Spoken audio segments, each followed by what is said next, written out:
श्री शिवाय नमस्तुभ्यम दोस्तों। तो आज हम इस वीडियो में आपको बताने वाले हैं कि त्रिपुंड किस तरह से बनाया जाता है और त्रिपुंड बनाने का सही तरीका क्या है। हिंदू शास्त्र के अनुसार भगवान शिव को त्रिपुंड लगाने से वह जल्दी प्रसन्न होते हैं और नवग्रहों के दोष से मुक्ति मिलती है, सुख समृद्धि की प्राप्ति होती है। हिंदू शास्त्रों के अनुसार भगवान शिव को देवों का देव कहा जाता है। माना जाता है कि भोलेनाथ को सच्चे भाव से जल चढ़ाने मात्र से ही व्यक्ति के हर कष्ट दूर हो जाते हैं। भगवान शिव को बेलपत्र, फूल, धतूरा, दूध आदि चढ़ाने से भोलेनाथ जल्दी प्रसन्न होते हैं। इसके साथ ही भगवान शिव को चंदन से तिलक लगाना, त्रिपुंड लगाना शुभ माना जाता है। माथे पर 3 तरीके समानांतर रेखा खींचना त्रिपुंड कहा जाता है। महादेव की पूजा के समय उन्हें चंदन या फिर भस्म का त्रिपुंड लगाया जाता है। अक्सर लोग सोचते हैं कि त्रिपुंड लगाने से महादेव अति प्रसन्न होते हैं, लेकिन शायद आपको यह रहस्य पता नहीं है कि त्रिपुंड लगाने से भगवान शिव ही नहीं बल्कि 27 अन्य देवी देवता और नवग्रह प्रसन्न होते हैं। चलिए जानते हैं त्रिपुंड लगाने का रहस्य क्या है, त्रिपुंड कैसे लगाना शुभ होता है। क्या है त्रिपुंड? श्री त्रिपुंड शिव महापुराण कथा के अनुसार त्रिपुंड में 3 रेखाएं होती हैं, जिसमें 27 देवी देवता का निवास होता है। पहली रेखा में 9 देवियों का निवास होता है। दूसरी रेखा में 9 ग्रह यानी शनिदेव, सूर्यदेव, गुरु, मंगल, चंद्रमा, बुध, शुक्र और राहु केतु का निवास होता है।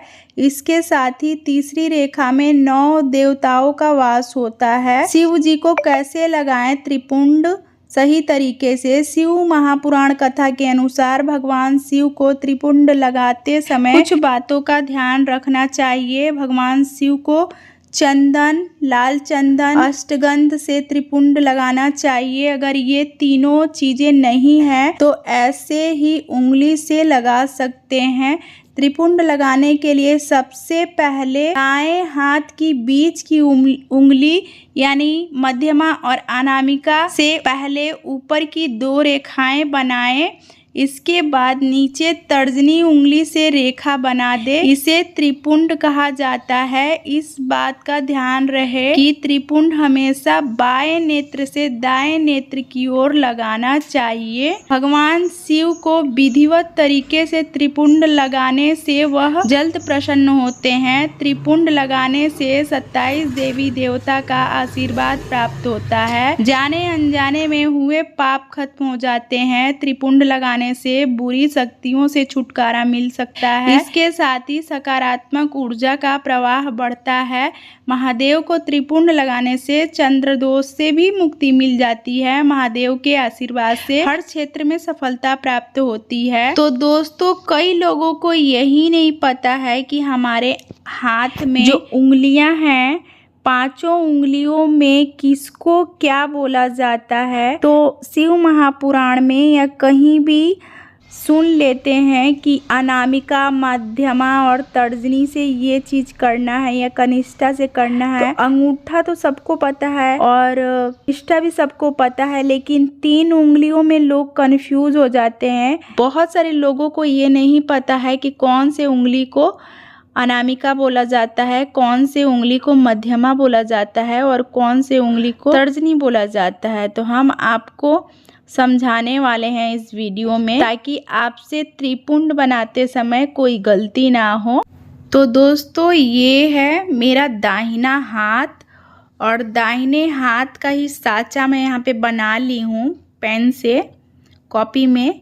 ये देखिए, ये दाहिना हाथ है और इसका जो साँचा है वो बना ली हूँ। और यहाँ पे आपको समझाने के लिए, आप सभी को समझाने के लिए यहाँ पे नाम भी लिख दी हूँ।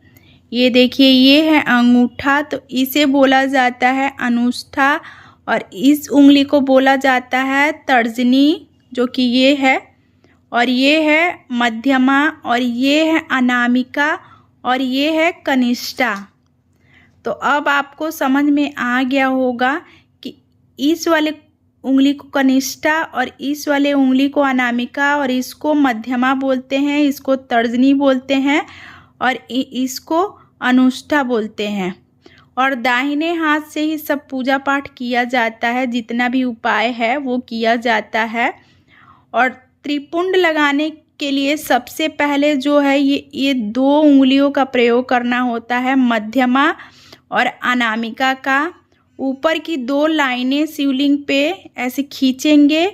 उसके बाद ये वाले उंगली तर्जनी से नीचे की लाइन खींचनी होती है और फिर त्रिपुंड जो है वो त्रिपुंड के बीच का जो है वो बनाया जाता है, नेत्र। तो उम्मीद करती हूँ कि अब आपको समझ आ गया होगा। काफ़ी लोगों को ये चीज़ें पता हैं, किस उंगली को क्या क्या बोला जाता है, तो वो सही से त्रिपुंड बना लेते हैं। लेकिन बहुत सारे हमारे जो भी लोग हैं वो ज़्यादा पढ़े लिखे पहले के लोग नहीं हैं और उनको नहीं पता चल पाता है कि किस उंगली को क्या बोला जाता है।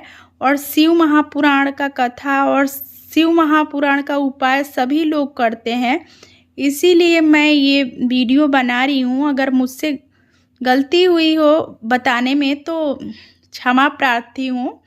और अगर आपको ये जानकारी अच्छी लगी है, वीडियो पसंद आई है, तो वीडियो को लाइक करें, शेयर करें और चैनल को सब्सक्राइब नहीं किए हैं तो चैनल को अवश्य ही सब्सक्राइब करें।